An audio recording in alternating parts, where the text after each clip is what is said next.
So within the footwear collection, you're going to have various choices in terms of what the product's made from. And the main two categories you'll find is something that's a leather-based product or something that's man-made or synthetic. Now, what we have is we have a full grain leather.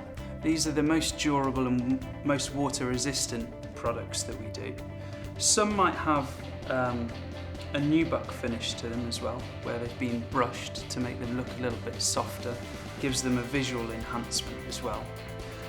We also have some products that have suede on them, just like this stuff here.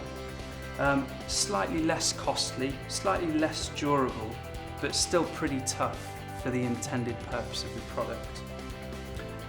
With regards to synthetics, there's various different ones. This one is a ripstop nylon construction. You'll also find some cordura in some of the products, and also open cell mesh, such as here. This really helps enhance the breathability of the product, and it helps to keep the weight down. With synthetic footwear, they're less water resistant than their leather alternatives. So what you'll find in the majority of footwear is that they have a waterproof bag that's constructed with the boot to ensure that the product's going to be completely waterproof. And it'll tell you about that somewhere on the product with either a Gore-Tex or a waterproof label. Okay, so in summary, we've got the leather products that are going to give us a really long lifetime. They're going to be really water resistant, and we can add some aftercare products to them as well to help make them more water repellent. On the other hand, we've got the synthetic products that are lighter weight, sometimes slightly less expensive, and the majority of footwear that we sell have a waterproof bag in it, helping to keep your foot dry. All the footwear on the wall is made up from various different sections. The first section to draw your attention to is the outsole.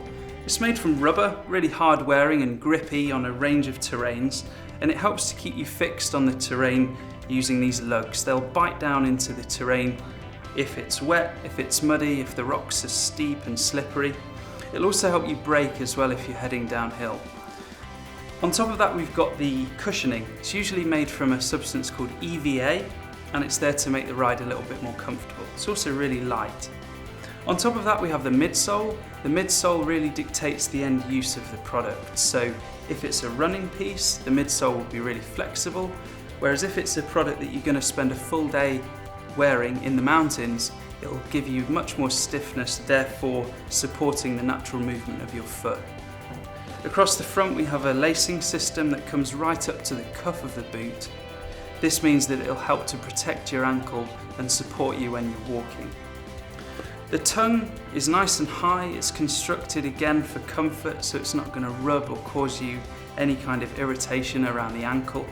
And we also have a gusset on the tongue, which stops any water or any little twigs or gravel or grit or grass or any of those kind of things from getting into the product. Inside, you've got a removable insole. These come out so you can wash them if the footwear get a little bit smelly, or alternatively you can swap them, replace them if people need special inserts.